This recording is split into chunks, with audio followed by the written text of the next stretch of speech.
Hello, good morning সবাইকে। চলে এসেছি একটা নতুন ভিডিও নিয়ে। সাথে থাকো, আশা করছি তোমাদের ভালো লাগবে। সকালের ভিডিওটা শুরু করলাম রান্নাঘর থেকেই। কী বলো তো, আমরা তো বাঙালি বউ, রান্নাঘর ছাড়া আমাদের কোথাও যেন বেশি কাজ করার নেই।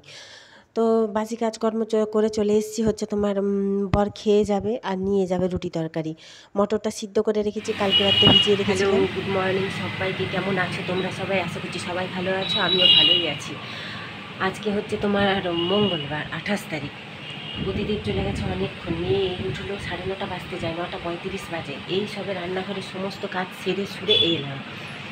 কী বলো তো, দুটো কড়া করেছিলাম সকালবেলা, পাস্তা নিয়ে গেল, খেয়ে গেল, রুটি তরকারি নিয়ে গেল। আজকে শসা নেই, শসাও দই আছে, কী বলো তো, 2-3 দিন আগেকার দই। ও বেশি টক হয়ে গেলে খেতে চায় না, একটু টক হয়ে গেছে নিশ্চয়ই, ওই জন্য দেইনি। তো তোমার হচ্ছে শুধু রুটি আর ঘুগনি দিয়েছি। হ্যাঁ, কুকার করেছিলাম, মানে কুকারে সিটি করেছিলাম তরকারিটা। সব মেজে ধুয়ে দুটো কড়া মাজলাম, কুকার, তারপরে সে খেয়ে গেল সেই থালা, সব কিছু মেজে ধুয়ে পরিষ্কার করে গুছিয়ে এই সবে রান্নাঘর থেকে এলাম। এসে একটু বসলাম। কাল থেকে তো শরীরটা ভালো ছিল না, আর রাত সকাল থেকে প্রচণ্ড গরম লাগছে, আমার যেন গুমোট হয়ে আছে। আমার শরীরটা ভালো নয় বলে না কি জানি না, আর কাজ করতে ভীষণ কষ্ট হচ্ছে। কী বলো তো, হাঁপিয়ে যাচ্ছি ভীষণ। মানে কথা কি বলবো, দেখছো আওয়াজ দেখছো? হ্যাঁ, রাস্তার ধারে না, ওই জন্য রান্নাঘরে কথা বলি বেশিরভাগ আমি। এখানে প্রচণ্ড আওয়াজ হয়, কথা কি বলবো বলো।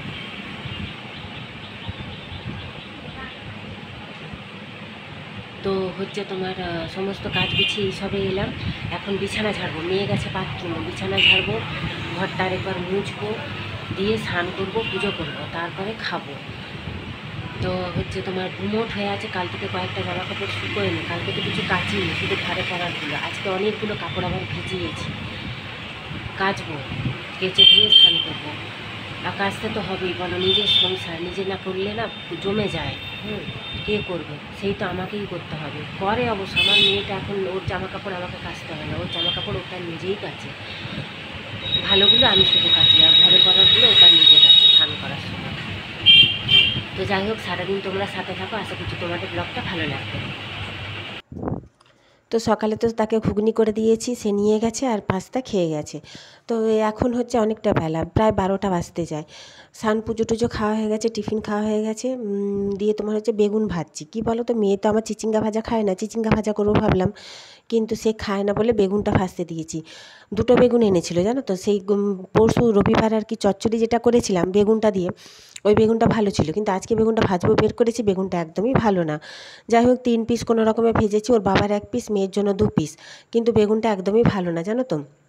এই যে পোস্ত বেটে ঝিঙে আলু পোস্তটাও বসিয়ে দিয়েছি। দেখো, একজন আসার কথা আছে। কী বলো তো, আমি তো আইব্রো করি বাড়িতেই, একজন এসে আমার বাড়িতেই আইব্রোটা করে দিয়ে যায়। সে আসবে বলেছে 1টার সময়, 1টা বাজতে যায়, সে তো এখনও আসেনি। চিচিঙ্গাটা কাটবো, কেটে ভেজে নেব। ঝিঙে আলু পোস্তটাও হয়ে গেল। প্রতিদেবকে ফোন করলাম, সেও বললো আসবে না, বলেই গেছিলো যদিও বা, তবুও একবার ফোন করে নিই, কারণ যদি আসে। বললো না আসবো না। তো তার জন্য রাতে সমস্ত তরকারি রেখে দেবো, এগুলোই হয়ে যাবে। আর আমার তো রাত্রে আজকে ভাত খাবো না, ছেড়ে দাও, রাতের কথা রাতে আছে, এখন এগুলো করে নিই। চিচিঙ্গাটা কাটবো, কেটে ভেজে নেব। আর বেগুনটা না একদমই ভালো না, তবু মেয়ে একটু খেয়েছে, একটু খেতে পারেনি, ফেলে দিয়েছি আর কি। আর প্রতিদেব তো আসেনি, ছেড়ে দাও। এই যে ঝিঙে আলু পোস্ত আমার হয়ে গেছে। এই দেখো, চিচিঙ্গাটাও কেটে আমার ভাজা হয়ে গেছে। চিচিঙ্গাটায় আজকে আর পোস্ত ছড়াবো না, মানে কাঁচা পোস্ত ছড়িয়ে দিই জানো তো, গোটা গোটা, কিন্তু সেটা আর আজকে ছড়াবো না। আজকে শুকনো লঙ্কা ফোড়ন দিয়ে চিচিঙ্গাটা ভাজা ভাজা করে নিয়েছি। চিচিঙ্গায় কিন্তু অনেকটা তেল দেওয়া হয়ে গেছে, তেলটা ঝারিয়ে নিতে হবে। আর হচ্ছে সেই বউটা এসে গেছে, সে করবে আইব্রোটা, বসে আছে। আমি বললাম আমি এক্ষুনি যাচ্ছি। তো যাই হোক, তারপরে খাওয়া দাওয়া করবো, খাবো তো মা আমি, হয়ে যাবে। ফ্রিজে অনেকটা ডাল আছে, কালকে তো করে রেখেছিলাম, বললাম না কালকে শরীরটা খারাপ গেছে, আজকে মোটামুটি ভালোই আছি। তো তোমার ওই ডাল আছে। আর মেয়েকে বললাম একটু ডিম ভেজে দেবো, খাবি? বলছে না, খাবো না।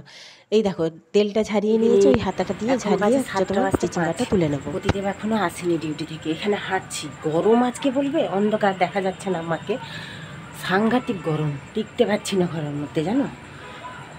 আমি তো প্রথমে ভাবলাম যে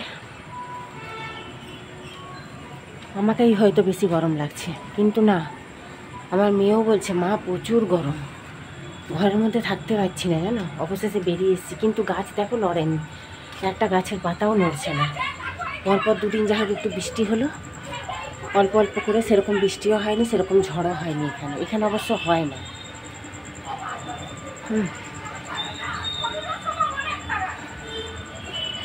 এক ফোঁটা হাওয়া নেই। একটু হাঁটছিলাম আমি আর মেয়ে করে, দিয়ে চলে এলাম। মেয়েটা বলছে খিদে পাচ্ছে। বলছি কি খাবি? ও তো মুড়ি ভালো খেতে। বলছে না এখন মুড়ি খাবো না। তাহলে কি খাবি? বলছে সেই ছোটো ছোটো গোল পাওভাজির যে পাউরুটি হয় ওটা শুধু খায় ও। মিষ্টি হালকা হালকা বাটার, মানে তেল লাগে তো, ওই জন্য। বলছে বাবাকে, ওর বাবা এখনও আসেনি। ওর বাবা ঝাড়গ্রাম যাওয়ার কথা ছিল 3টের সময়, গেছিলো মনে হয় অফিসের 4 জায়গায়। একা নয়, আরও 3-4 জন। ঝাড়গ্রামে 2 তারিখ পার্টি আছে। বললাম তো এই গরমও আবার পার্টি মানে খাসি মাংস, জানো তো। কি বলবো বলে, আর তো ওষুধ খাওয়াচ্ছি, ডাক্তার দেখাচ্ছি, তবু তার পার্টি তো অফিসের পার্টি, যেতেই হবে। এবার গেলে তো আর 1 পিস ওখানে খেলে হবে না, ওখানে সবাই আছে, এবার আরেকটু নিয়ে আরেকটু খা, এই করে দিন যাবে। তো যাই হোক, এখন মেয়েকে বলছি খাবি খাব। সে তার বাবাকে ফোন করলো, ওর বাবা নিয়ে আসবে বললো, এখনই আসছে, বেরিয়ে গেছে অফিস থেকে, চলে এসছে ঝাড়গ্রাম থেকে, দিয়ে আসছে, বাড়ি আসছে। তো আমি একটু ভাবছি মুড়ি খাবো। যা গরম, কি খাবো বলো তো। আমাকে যা ঘাম দিচ্ছে, আমাকে এত ঘাম দেয় না, মানে আমি ঘেমে স্নান করে যাচ্ছি। ওই ঘামটা শরীরে বসে যাচ্ছে, তো গলাটা শুনে বুঝতে পারছি কি না জানি না, গলাটা আমার পুরো ধরে আছে। 2 দিন তো জ্বরে ভুগলাম, পরশু রাত থেকে কালকে ও জ্বরের ওষুধ, প্যারাসিটামল খেলাম, গ্যাসের ওষুধ খেলাম, এই করে চললো। আজকে যাই হোক, মানে হাত পা ব্যথাটা একটু হালকা কমেছে, আর গলাটা ধরে আছে, মাথাটা ধরে আছে, যন্ত্রণা করছে।